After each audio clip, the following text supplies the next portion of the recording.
Let's bring in Middle East analyst Thane Rosenbaum. He's also a distinguished fellow at the NYU Law School. And we're also joined here on set by Eric Mandel, the director of the Middle East Political Information Network. Welcome to both of you. Great to have you as always. Eric, we'll start with you. The United States, as we're hearing, is working to increase its deterrence in the Middle East against Iran, according to certain reports.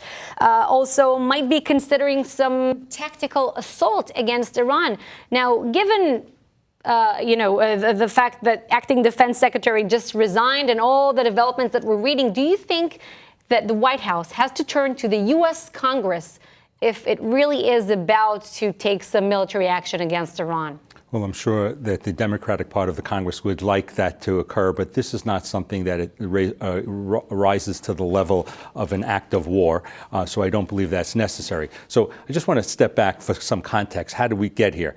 I mean, we got here because somehow we justified the idea that we can give the world's leading state sponsor of terrorism the right to enrich and a path to nuclear weapons. We were promised moderation. We did not get moderation. We were promised that you could separate the nuclear deal from their other malign activities. That never happened. And so what Pompeo is saying now is that I need to do my diplomatic work here with Iran, which is vulnerable right now because of the maximum pressure and the sanctions. I need to have stronger military force. In this part of the world, we need to show that we're not kidding. Now, there's a precedent for this. 30 years ago, April 1988, there's something called Operation Praying Mantis.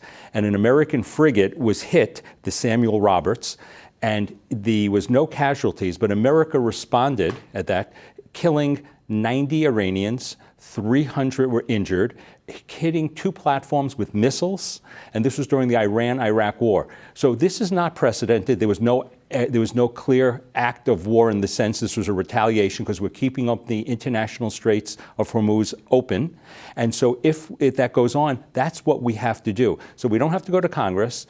It is a little troubling that we don't have a Secretary of Defense at this point, but the military can act on its own. Okay, so let me pose this question. Some do say that the deployment of 1,000 troops, that is really the appropriate military response. But what is the political strategy here? What are we seeing, Thane? Well, look, one of the things that Pompeo said that we didn't pick up in the segment, which I thought was extraordinary, which people forget.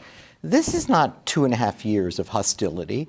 This is 40 years of hostility. This started with the Islamic Revolution and the taking of American hostages. So if you're not a student of American history, you forget how much mischief and terror and foreign policy problems that Iran has caused for the United States and the world. And so I think what Pompeo is saying is let's not just focus on recent history. This is an ongoing problem with the Islamic Revolution. This is why President Trump has even invoked the words terrorists with respect to the Islamic Revolutionary Guard, which, remember, this is completely offended the Iranians. But yes, I mean, look, they have deployed this number of, but clearly we've been in the middle of a Cold War. And in a Cold War, this is exactly what you do.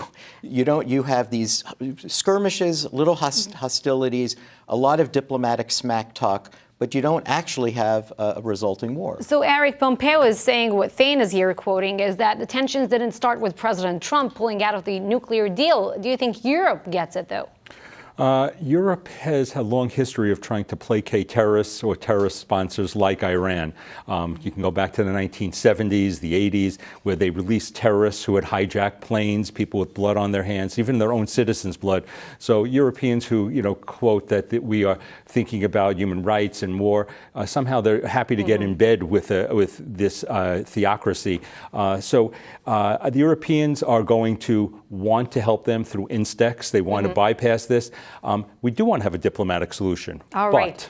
We will talk about it further. Thane Rosenbaum, Eric Mandel, stay with us. Let's bring back our panel. Thane Rosenbaum and Eric Mandel rejoin us here in the studio. Thane, what do you think about the idea of not having the Israeli government attend the Bahrain conference? Is it fair to Israel? Because we heard Greenblatt.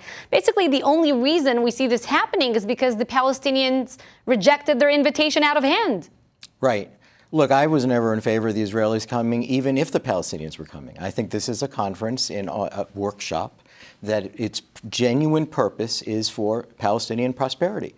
This is to demonstrate to the Palestinians, also to the Gulf nations that are participating, along with Egypt and Jordan, that look what can happen. Look at the possible economic opportunities that could come to this region. Everyone will do better. Everyone will benefit. And the Israelis don't have to be part of this discussion. If anything, not the Israeli government. Bring the Israeli businessmen. Let's see how they could participate in assisting the Palestinians in building up the infrastructure of a place where other entities would want to invest their money. The tragedy here and the irony here is that Abbas is talking about it has to be a political solution or nothing else.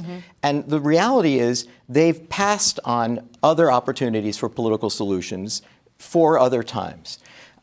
During the entire 8 years of the Obama administration, they refused to sit down and even discuss anything with the Israelis. So there has been an absence of any Palestinian incentive or motivation in actually creating a political solution. So I think the Trump administration is simply saying, let's start with the economic piece. Let's create a sense of urgency that you do not have to live in poverty. And you don't have to depend, in the Palestinian Authority, the best compensated people are the people whose relatives killed an Israeli. The stipends that come to them from the payments is essentially $350 million of pay-for-slay money. How about showing the Palestinians you could build the infrastructure, the investment opportunities and vehicles for real prosperity? You'll be the richest Arabs other than oil-producing nations in the world. Well, it's very interesting. We're going to go back to the involvement of nations. And of course, word is that Russia and also China, 2 of the most important economic players in the Middle East, they will not attend. So what is the impact on that? And really, what message? I'm going to give this to you, Eric. What message does that send? Well, the way I look at it, Thane is absolutely right. The biggest losers here are the Palestinians.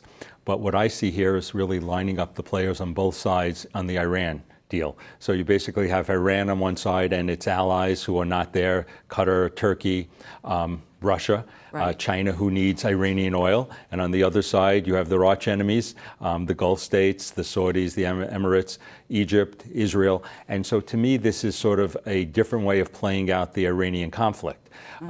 So having said that, it's an important thing to bring everybody here together, having a different idea and out-of-the-box thinking economics, because Abbas today went and spoke to the Muslim leaders, he wrote a letter to them and said, I want you to be preaching against this plan. And he said, and that political must come first. But we should flesh this out, and somebody should say to him, what do you mean by a political plan? You say you want 2 states. The problem is when they articulate what 2 states are, one state is in the West Bank, Judea and Samaria, and there is no Jews living there, and the other is a binational state, which is the demographic destruction of Israel. That's their political plan. That's a non-starter. So the question here is, I think this is a very innovative, good choice to help the Palestinian people, and then hopefully they can get rid of the leadership that's there at some point of time, which they know is corrupt. It's so corrupt, they will vote Hamas in before they'll vote in Fatah.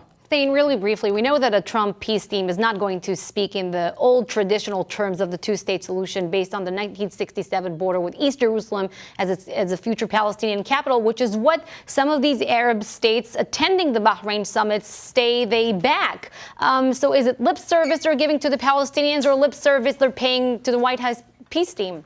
It is lip service to some extent, Tal. Someone.